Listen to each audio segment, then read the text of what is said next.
ಕೇಂದ್ರ ಸರ್ಕಾರವು ಸಂಸತ್ತಿನಲ್ಲಿ ಮಂಡಿಸಿರುವ ಲಿಂಗತ್ವ ಅಲ್ಪಸಂಖ್ಯಾತರ ಹಕ್ಕುಗಳ ರಕ್ಷಣೆ ತಿದ್ದುಪಡಿ ಮಸೂದೆಯನ್ನು ವಾಪಸ್ ಪಡೆದುಕೊಳ್ಳಬೇಕು ಎಂದು ಆಗ್ರಹಿಸಿ ರಾಷ್ಟ್ರೀಯ ಲಿಂಗತ್ವ ಮತ್ತು ಲೈಂಗಿಕ ಅಲ್ಪಸಂಖ್ಯಾತರ ಒಕ್ಕೂಟದ ಸದಸ್ಯರು ಬೆಂಗಳೂರಿನ ಸ್ವಾತಂತ್ರ್ಯ ಉದ್ಯಾನದಲ್ಲಿ ಬುಧವಾರ ಪ್ರತಿಭಟನೆ ನಡೆಸಿದರು.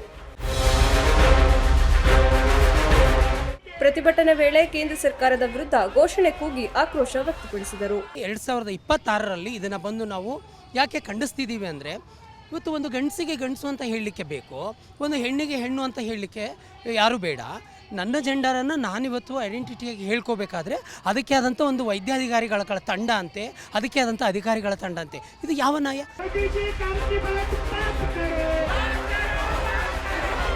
ಮಸೂದೆ ಪ್ರಕಾರ ಲಿಂಗತ್ವ ಅಲ್ಪಸಂಖ್ಯಾತ ವ್ಯಕ್ತಿಯನ್ನು ಕಿನ್ನರ್, ಹಿಜ್ರಾ, ಅರವಾಣಿ, ಜೋಗತ ಅಥವಾ ಯೂನಕ್ ಎಂಬ ಸಾಂಸ್ಕೃತಿಕ ಗುರುತುಗಳಿಗೆ ಸೀಮಿತಗೊಳಿಸಲಾಗಿದೆ.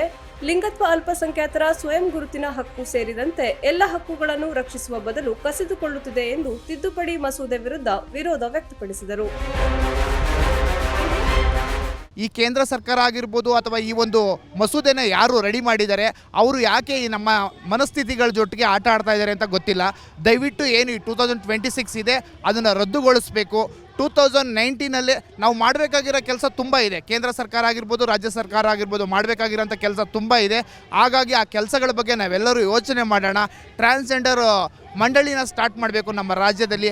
ಅದು ಮುಖ್ಯವಾಗಿ ಆಗಲಿ. ಕೇಂದ್ರದವರು ರಾಜ್ಯಕ್ಕೆ ಅದನ್ನು ಫೋರ್ಸ್ ಮಾಡಲಿ, ನಿಮ್ಮ ರಾಜ್ಯಗಳಲ್ಲಿ ನೀವು ಟ್ರಾನ್ಸ್ಜೆಂಡರ್ ಮಂಡಳಿಗಳನ್ನ ಸ್ಟಾರ್ಟ್ ಮಾಡಿ ಅಂತ ಹೇಳಿ ಕೇಂದ್ರ ಸರ್ಕಾರ ಹೇಳಲಿ. ಬೇಡದೇ ಇರೋ ವಿಷಯಗಳಿಗೆಲ್ಲ ಕೇಂದ್ರ ಸರ್ಕಾರದವರು ಈ ರೀತಿಯಾದಂಥ ನಿರ್ಧಾರಗಳನ್ನ ತಗೋಬಾರ್ದು. ಯಾವುದೇ ಒಂದು ನಿರ್ಧಾರ ತಗೋಬೇಕಾದ್ರೂ ಕನ್ಸಲ್ಟೇಷನ್ಸ್ ಮಾಡಬೇಕು. ಬಲವಂತದ ಲಿಂಗ ಬದಲಾವಣೆ, ಶೋಷಣೆ ಮತ್ತು ಹಿಂಸಾಚಾರ ಸೇರಿದಂತೆ ಹಲವು ಅಪರಾಧಗಳಿಗೆ ಕಠಿಣ ಶಿಕ್ಷೆಗಳನ್ನು ಪರಿಚಯಿಸುವುದು ಸ್ವಾಗತಾರ್ಹವಾಗಿದೆ.